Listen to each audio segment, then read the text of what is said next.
Hi guys, how you doing? Before we begin, I just want to let you know that I just started a Discord server where we can just discuss pop culture and stuff. If you can want to ask me questions and like my opinions on certain movies, or I can ask you and stuff, if we can just have a civil discussion, or at least I hope it'll be civil, and it'll just be a fun place to talk, you know? And if you want to read my thoughts on movies in general that are completely unfiltered, I have a Letterboxd account. Both of these things are in the description below. With that out of the way, enjoy the video. Thanks to Oakjet for requesting this video. Lieutenant, take her down. Diving officer, submerge the ship. Dive!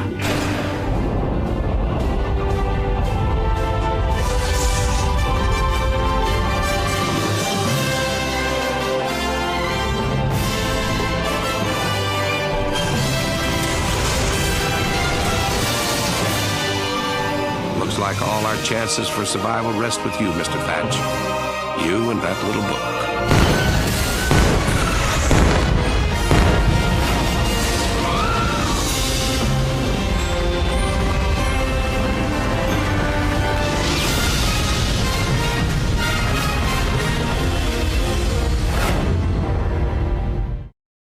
The movie reminds us that Plato made up one tiny story about Atlantis as an allegory decrying hubris in his writings, and a couple millennia later, some people actually believe it existed. Even if this is true, why is that a sin? Doesn't it make sense for this movie to give credit to the guy who came up with Atlantis all those years ago? That's like being mad that any movie based on books acknowledges the source material. Well, actually, you would be mad about that, wouldn't you? Inventing an army of flying fish planes, but still going with a human-produced gong as your warning system. It still works, doesn't it? If it ain't broke, don't fix it. Lady, if you have time to stop to have a face-to-face with your kid about time, you have time. Jeremy yells at the screen cliche. Stealing your kid's jewelry. Let the kid look. It's not every day a mom becomes a glow god emotion ball, but also maybe yell at your wife to remind her that she needs to come back out of the god orb so she doesn't get absorbed fully. You know, since that is an option later when Kita gets sucked up there and is able to survive. What? Milo didn't yell at Kita to come back. She literally just came down after saving the entire city from being destroyed. Man, I feel like we're getting ahead of ourselves. 10,000 years before the Egyptians built the pyramids, Atlantis had electricity, advanced medicine, even the power of flight. Movie only takes about 3 minutes to barrage us with some hardcore flashcards position. And I will still never understand why it's a sin to have exposition. This is pretty crucial information to better understand the film's plot, and you'd be upset if they didn't explain it. And even if you're upset about how this information was explained, what should the movie have done?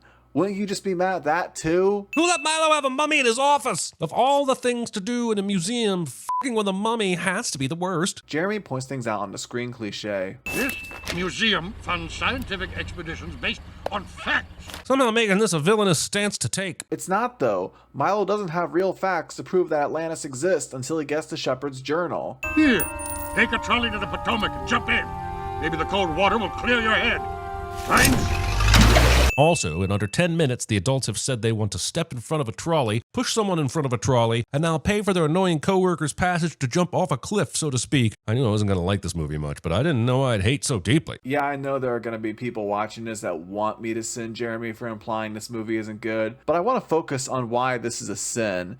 These guys hating on Milo, is something wrong with this movie? Is Jeremy saying characters wishing other characters dead is something that shouldn't happen in movies? Isn't that the point of villains? Ho, ho, ho. I'm beginning to wonder if this movie thinks it takes place in Cool World. Arbitrary movie reference.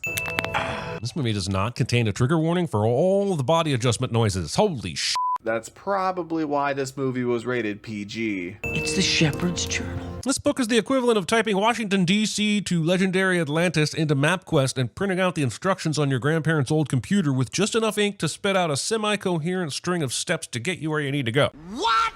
What are you talking about? I will stake everything I own, everything that I believe in, that this is the genuine Shepherd's Journal. It's scary how quickly people can convince themselves that something they just discovered is absolutely the best version they could possibly imagine. Sure, get excited that you finally found something you've been searching for, but read it first. Vet that shit. Ask questions. Force yourself out of the bliss of blind acceptance and ask, what if, a few times before you drink the goddamn Kool-Aid. Milo did read it. I mean, he more so skimmed it, but he also mentioned that his grandfather wouldn't have given him this book unless he was absolutely sure that it was the real journal.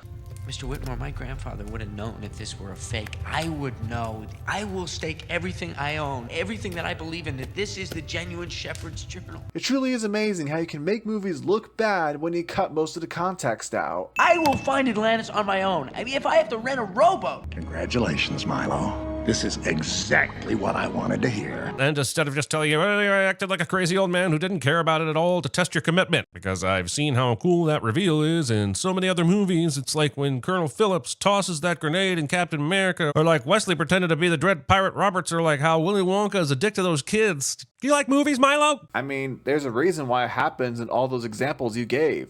It works. Focusing on Captain America, Phillips throwing a grenade out to prove how great Steve Rogers is as a soldier was really the best way to find out. You can say you're committed all you want, but unless you actually do it, it just sounds like talk. Well, actually, I guess it was just talk in this movie too, but Whitmore wanted to be positive that Milo was passionate enough to find Atlantis.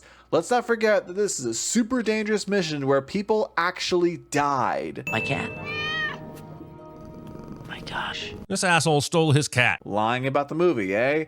Milo was talking about how he needs to do tons of things with his home and job before he leaves, and the cat is on that list. Whitmore took it to take care of her for Milo. This explains why she wasn't there when Milo came home. 40 seconds of boring animation centered on a big dark object with an orange thingy descending into darker water. Screw you. This scene is visually one of the coolest scenes in the film, and that's really saying something. I still remember watching the trailer over and over again on one of the DVDs and thinking, dang, this looks cool. That's worth a few extra. Captain, you better come look at this. Cliche. Remember what I said in the last video I released? Assuming you watched it? Okay, class dismissed. Dismissed. Milo shows a figure of an ancient creature that no one believes exists, then a drawing of a tunnel with an air pocket, and that's the entire debrief? Well then, good thing we got everyone together for this incredibly helpful meeting about basically nothing. This could have been a telegram. How is it basically nothing? Don't they encounter this giant monster in about 5 minutes anyway? Thinking we wouldn't notice you stealing the rotating hallway shot from Inception. You know this movie predates Inception by 9 years, right? And even if this was a joke, not only was it not funny, it's just pointing out, hey, these shots are the same. And even then, they're not that similar. Tell Cookie to melt the butter and bring out the bibs. I want this lobster served up on a silver platter. Because this is a much more efficient way of saying attack. Load the torpedo bays, subpod crews, battle stations. Defying orders and not immediately telling Cookie to melt the butter and break out the bibs. Sinning Rourke for not just saying attack in one scene and then sinning Helga for doing just that in the very next. It's like you're making my job so much easier. How much time do we have? 20 minutes if the bulkhead holds. You better make that 5. Apparently, this movie went to the Starfleet Academy School of Engineering things. We're getting killed out here! No kidding. The amount of people that just perished in that sub confirms this movie double majored at the Star Trek Academy of redshirting things. Arbitrary TV reference. Now is as good a time as any to pay respect to Mark Cochran for actually creating an entire Atlantean alphabet and language for this movie. The thought that went into it and the detail of it is astonishing. And of course, by pay respect to him, I mean sin him for the hardest anyone has ever worked to earn a reading sin. I find it a little funny that you messed with us, making us think you were going to remove a sin, but still, this counts as a Jeremy sins something he likes cliche. These fools have traveled underground long enough to enter the tundra and back out again. And how much gas to power the vehicles did they manage to bring along for this? How much food? How much bullshit is funding this excavation? That pronunciation of the word excavation. You know you could have re-recorded that, right? Also, where the hell did this underground snow fall from? And to any geologists in the comments, if you explain how it's possible for snow to fall underground, I'll need you to make sure you include an explanation for how snow would fall in a cave, under the ocean, in a room next to other rooms that weren't frozen as well. And at that point, why are you spending so much time disproving me? It's just a movie, dude. Jeez. Go geologize something. Is that an indirect jab at YouTubers like me for sending your videos? If so, I'll admit that's funny, but it's still sinful that you think people won't critique your critiques just because it's just a movie. By that logic, you shouldn't be sending films because it's just a movie, right?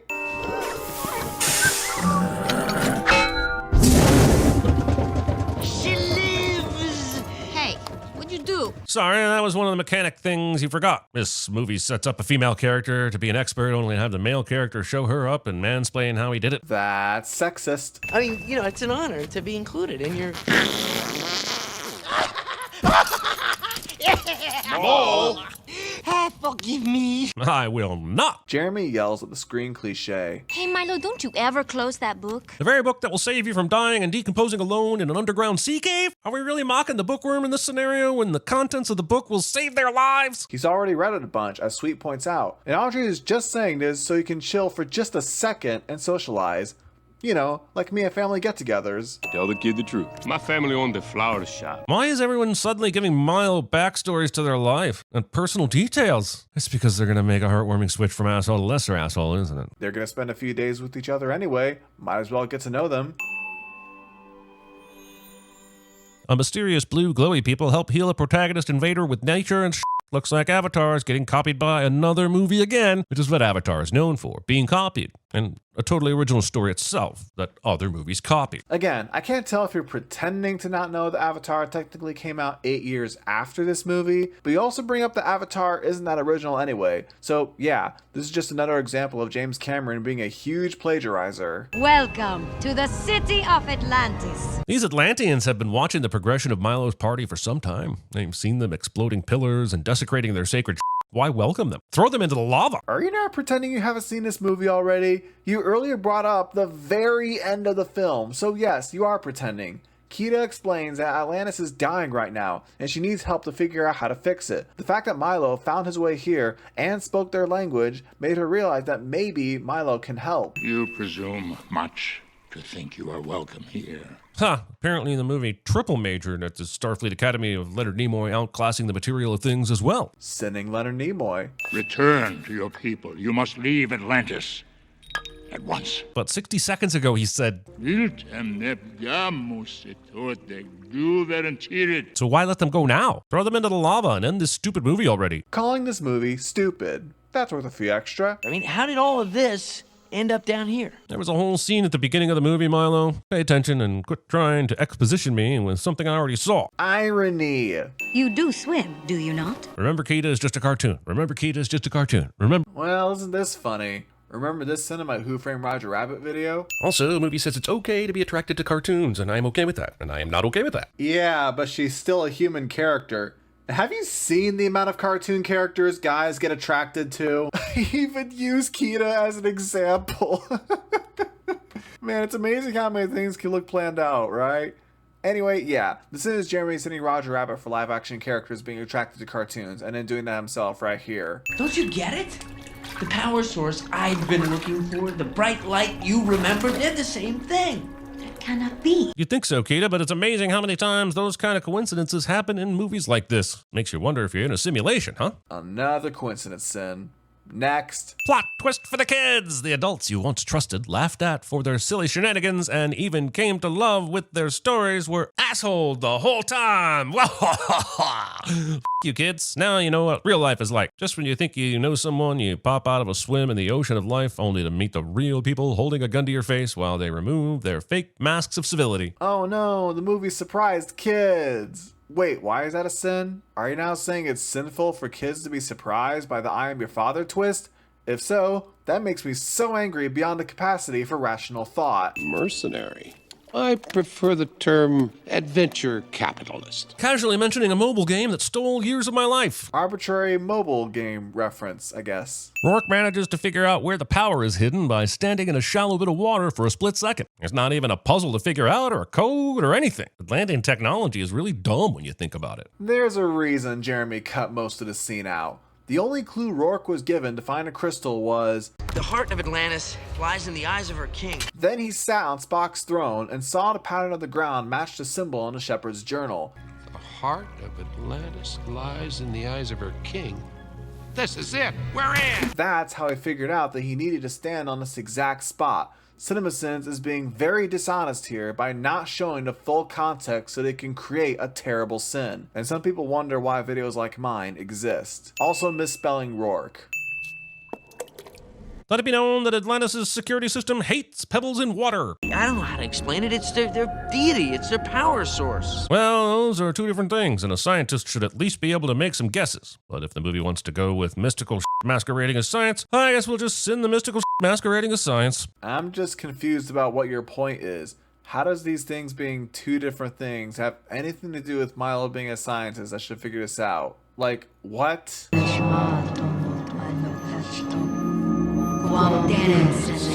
Yeah, Kita, f him up! Oh, this is going to be the best part of the film, when the deity unleashes a mystical level of whoop-ass on her oppressors to defend her people. Oh, not now? Okay, probably not yet. But absolutely she will after she gets this godly upgrade to her armor. So you're sending the movie for not doing something you hoped it would? And you're saying this as if the movie is setting up Kita to fight back against Rourke here, but what is actually happening is that the crystal's choosing her, and Milo was a bit worried why she was walking into the pond, the same pond that Rourke kicked some pebbles in that caused it to react. I think this moment is meant to represent that the entity has now embodied Kita herself, and therefore no longer needs to hide behind the masks of her ancestors. But the movie will never reveal what is actually happening here. You're lying again. Kita's father does explain what happened later on when Rourke leaves with her trapped inside a box. She has been chosen, like her mother before her.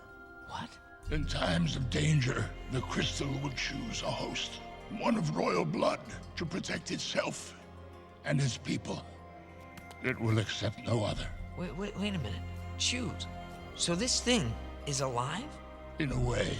No, don't touch her. Yeah, don't touch her. She's made of pure energy and will f you up. Or she'll walk into her own prison and resign herself to captivity. Why is this movie so stupid? Oh, you want to continue calling this movie stupid? You don't think I'm petty enough to continue patting my sin cow? I could do this all day. All of the Atlantean people are watching their god be hauled off in a box, and not one of them attempts to help. They stand around like they're watching a street performance. Don't they literally have guns? In times of danger, the crystal will choose a host. Now there is a movie. The crystal god sucks up hosts when it thinks there is danger, absorbs their energy to sustain itself, and the people continue to worship it, not realizing they're totally oppressed. Now we're stealing from Avatar again. No, it's the other way around. And this is the scene that explains that earlier sin, and you're just skipping over it? Half turn right, quarter turn back. Keep your hand on the pad. Stealing the instructions my college girlfriend gave me for your fish plane controls. Does anybody actually find these college girlfriend jokes funny? No, seriously, I'm genuinely curious. We can't let her reach the top of that shaft! Why not? Are there machines not allowed above the surface for some reason? Will everything disintegrate when the sun hits it? So are you saying they should just allow Rourke to escape instead of rescuing Kita as fast as possible? You know she has a life force that'll keep Atlantis alive, right? That sounds a little urgent to me. But congratulations! You just won the solid gold Cupid doll! All those preteen Rose O'Neal fans in 2001 nodding in agreement at how cool it would be to win a Cupid doll made of solid gold and yelling at the screen, "Great reference, Disney, nailed it!" Or this joke was maybe for the parents who were also in the theater. Or, since this movie bombed, maybe just a home. This magical force with the ability to resurrect an army of Iron Giant force field generators decided the first option was to be captured and carted away so a scrawny boiler mechanic could have some fun almost dying while saving the day first. To be fair, there wasn't a lava coming down when that happened. I think we're good. Because plundering an ancient civilization of their wealth is funny. Why are you saying this is stolen? In the scene you're showing, you can literally see Atlanteans helping them load all this treasure up, meaning this is more likely gifts to thank them for saving the city from extinction. Can we go home now? The thoughts of every parent who took their kids to see this in the theater in 2001 somehow make it into the script. Do I even need to say it? We've done a lot of things we're not proud of. Robbing graves, plundering the tombs, double parking. But nobody got hurt. Well, maybe somebody got hurt, but nobody we knew.